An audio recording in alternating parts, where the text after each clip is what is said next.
Stretch marks শব্দটা শুনলেই কেমন যেন মনে হয় তাই না? কিন্তু এটা আমাদের জীবনেরই একটা অংশ। আজ আমরা এক্কেবারে ভেতর থেকে জানব একজন ত্বক বিশেষজ্ঞের চোখে এই স্ট্রেচ মার্কস জিনিসটা আসলে কি। চলুন শুরুতে একটা সংখ্যা বলি, ৯০%। হ্যাঁ, ঠিকই শুনেছেন, দুনিয়ার প্রায় ৯০% মানুষের শরীরেই কিন্তু স্ট্রেচ মার্কস আছে। তার মানে কি দাঁড়ালো?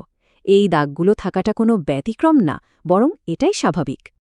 তো এই যে দাগগুলো, এগুলো তো আমাদের বেড়ে ওঠার গল্প বলে, তাই না? কিন্তু এই গল্পের পেছনের বিজ্ঞানটা কি? মানে ত্বকের ওপর এই নকশাগুলো কিভাবে তৈরি হয়? চলুন আজ সেই রহস্যটাই ভেদ করা যাক। আচ্ছা, তাহলে আসল কারণটা কি? কেন হয় এই স্ট্রেচ মার্কস? আমরা তো সোজাসাপটা বলে দিই স্কিন ফেটে গেছে, কিন্তু ব্যাপারটা তার চেয়েও অনেক বেশি জটিল।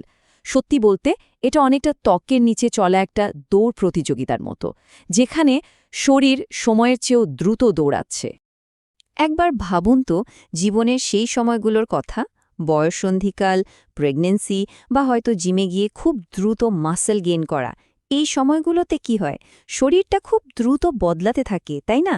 এতটাই দ্রুত যে আমাদের ত্বক বেচারা তাল মেলাতে পারে না। সে যত তাড়াতাড়ি নতুন কোষ তৈরি করতে পারে, শরীর তার চেয়েও দ্রুত বেড়ে ওঠে। আর এর সাথে যখন কর্টিসলের মতো হরমোন যোগ হয়, যা কিনা ত্বকের ইলাস্টিসিটি বা স্থিতিস্থাপকতা কমিয়ে দেয়, ব্যাস স্ট্রেচ মার্কস হওয়ার জন্য একদম পারফেক্ট একটা পরিস্থিতি তৈরি হয়ে যায়। আমরা তো বাইরে থেকে শুধু দাগগুলোই দেখতে পাই, কিন্তু আসল খেলাটা তো চলছে ত্বকের অনেক গভীরে। চলুন একটা মাইক্রোস্কোপ নিয়ে ত্বকের নিচে উকি দিয়ে দেখি ঠিক কি ঘটছে ওখানে। জানেন, সব স্ট্রেচ মার্কস কিন্তু দেখতে একরকম হয় না, এদেরও একটা লাইফ সাইকেল আছে। যখন দাগগুলো একদম নতুন, তখন সেগুলো দেখতে লালচে বা বেগুনি হয়। এগুলোকে বলে স্ট্রিয়া রুব্রা। এই লালচে ভাবটা আসে কারণ তখন ওখানে ইনফ্লেমেশন বা প্রদাহ থাকে। আর মজার ব্যাপার হলো, ঠিক এই সময় কিন্তু ট্রিটমেন্ট করলে সবচেয়ে ভালো ফল পাওয়া যায়। এরপর সময় যত গড়ায়, এই দাগগুলো ফ্যাকাশে হয়ে সাদা বা রূপালি হয়ে যায়। তখন এদের নাম হয় স্ট্রিয়া আলবা। এগুলো অনেকটা পুরনো কাটার দাগের মতো। আর সত্যি বলতে এদের চিকিৎসা করাও অনেক বেশি কঠিন। তো আসলে ত্বকের ভেতরে কি এমন ভাঙে? বলতে পারেন ত্বকের পুরো সাপোর্ট সিস্টেমটাই একটা বড় ধাক্কা খায়। মানে আমাদের ত্বকের যে উপরের লেয়ারটা এপিডার্মিস, ওটা পাতলা হয়ে যায়, কিন্তু আসল ক্ষতিটা হয় আরও গভীরে। আমাদের ত্বকে যে কোলাজেন থাকে, যা ত্বককে টাইট রাখে, সেটার সুন্দর গোছানো গঠনটা পুরো ভেঙে চুরে একাকার হয়ে যায়। আর এলাস্টিক ফাইবার, ওগুলো তো রাবার ব্যান্ডের মতো, ত্বককে আগের জায়গায় ফিরতে সাহায্য করে। স্ট্রেচ মার্কসের কারণে সে ফাইবারগুলো নষ্ট হয়ে যায়। এই ব্যাপারটা বোঝার জন্য একটা দারুণ উপমা আছে, যা একজন ত্বক বিশেষজ্ঞ প্রায়ই ব্যবহার করেন। ভাবুন তো, আমাদের ত্বকটা একটা নতুন ম্যাট্রেসের মতো, একদম বাউন্সি, কারণ এর ভেতরের স্প্রিংগুলো দারুণ কাজ করছে। এই স্প্রিংগুলোই হলো আমাদের কোলাজেন আর ইলাস্টিন। এখন স্ট্রেচ মার্কস হলে কি হয়? ঠিক যেন ম্যাট্রেসের ওই স্প্রিংগুলোই ভেঙে গেছে বা নষ্ট হয়ে গেছে। ফলে ম্যাট্রেসটা যেমন চ্যাপ্টা হয়ে যায়, ত্বকও ঠিক তেমনি তার ওই স্বাস্থ্যকর টানটান ভাবটা হারিয়ে ফেলে। আর সেখানে থেকে যায় একটা দাগের মতো গঠন। আচ্ছা, এত কিছু তো হলো, কিন্তু আসল প্রশ্নটা তো হলো, এগুলো কি আটকানো যায়? মানে প্রিভেন্ট করা সম্ভব? কারণ বাজারে তো কত কিছু পাওয়া যায়, তাই না? কত ক্রিম, কত তেল, সবাই দাবি করে ম্যাজিকের মতো কাজ করবে। চলুন আজ বিজ্ঞানের চোখে দেখি এর মধ্যে কোনটা আশা আর কোনটা শুধুই কথার কথা। কিছু উপাদান আছে যেগুলোর পক্ষে কিছুটা হলেও বৈজ্ঞানিক প্রমাণ আছে। যেমন ধরুন হায়ালুরনিক অ্যাসিড, এটা ত্বককে হাইড্রেটেড রাখতে দারুণ কাজ করে। আবার আছে সেন্ট্রালা এশিয়াটিকা, এটা ক্ষত সারাতে সাহায্য করে। সিলিকনেরও কিছু ভালো ফল দেখা গেছে। কিন্তু আমরা যেগুলো সবচেয়ে বেশি ব্যবহার করি, যেমন কোকো বাটার বা ভিটামিন ই, দুঃখের বিষয় হলো এগুলোর কার্যকারিতার পক্ষে তেমন কোনো শক্তিশালী প্রমাণ কিন্তু পাওয়া যায় না। তবে জানেন সবচেয়ে অবাক করার মতো তথ্যটা কি? একটা গবেষণায় একটা অদ্ভুত জিনিস দেখা গেছে।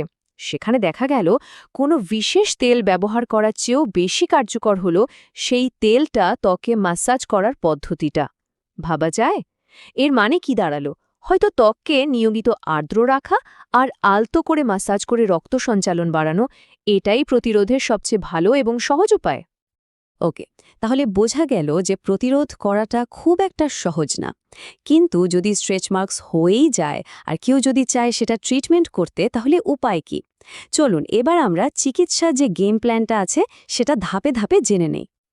দেখুন, চিকিৎসার পদ্ধতিটাকে একটা সিঁড়ির মতো করে ভাবা যেতে পারে। সিঁড়ির প্রথম ধাপে আছে টপিক্যাল ক্রিম, মানে যে ক্রিমগুলো ত্বকের ওপর লাগাতে হয়, বিশেষ করে প্রেসক্রিপশনযুক্ত রেটিনয়েড, যেমন ট্রেটিনয়েন। এর পরের ধাপে আছে কিছু মেকানিক্যাল পদ্ধতি, যেমন মাইক্রোনিডলিং বা মাইক্রোডার্মাব্রেশন। এগুলো ত্বককে ভেতর থেকে জাগিয়ে তোলে। আর সিঁড়ির একদম ওপরে আছে অ্যাডভান্স ট্রিটমেন্ট, যেগুলো ক্লিনিকে গিয়ে করতে হয়, যেমন লেজার বা রেডিও ফ্রিকোয়েন্সি।